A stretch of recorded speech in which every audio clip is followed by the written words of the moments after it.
knocking on the door of Roy Whiting and arrested him. We went to probably 10 other houses to speak to sex offenders. I'm not saying any one of those could have committed this offence, but there are a lot of sex offenders. Today there are 30,000 people on the sex offenders register, but that figure doesn't take account of the thousands of others who may have committed offences and gone undetected.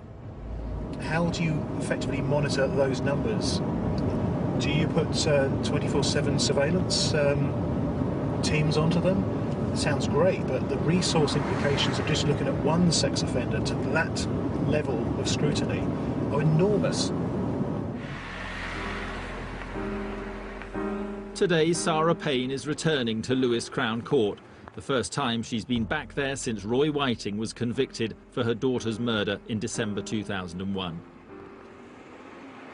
She's talking to court volunteers about how to deal with the victims of crime. First time? Yes, first time I've been back to Lewes. First time that you've come back to Lewes Crown Court.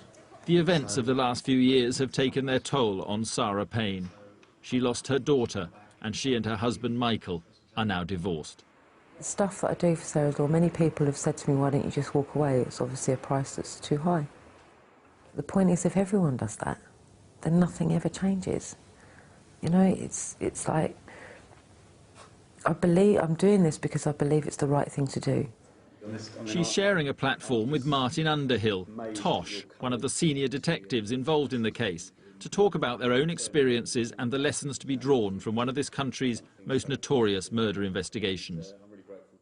I meet many families on a daily basis, and I meet many families throughout the course of my work, where because they're not treated in the same way as we were, they are very fallen and very broken, and a lot of that's to do with the fact that they weren't listened to or they didn't get justice.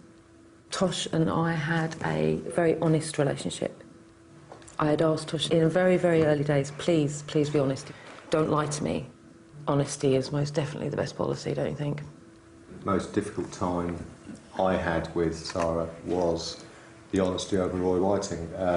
He was arrested on the Sunday, the day after Sarah went missing. It wasn't the fact someone had been arrested, it was the fact that this man had done it before. And we had to tell her. And there were a lot of tears and a lot of anger. And she actually said to me, I want to know exactly what he did.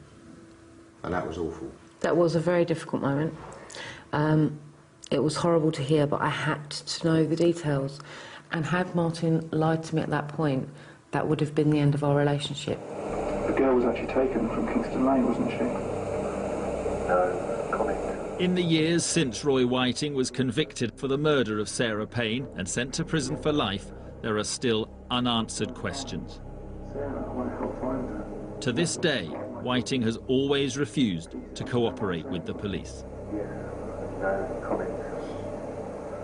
The sad thing is, at the moment, we don't know how exactly Sarah died or why. I write to him every year on the anniversary of his conviction and ask him if he was prepared to speak to the police. So far, he has never responded to those letters, but we will continue writing those letters for the foreseeable future, because I think the family and the police force have a right to know what happened.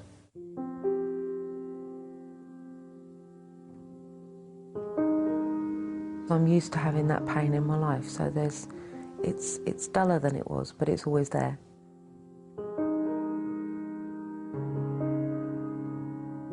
It's silly things that set it off. Such silly things. It's things like, just before Christmas I walked around to the shop and there was a young lad there who's, well, they're 16 now, 17, and he's so tall.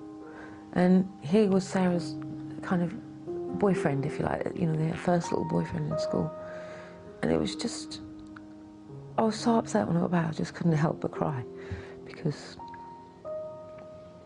I've been robbed of that.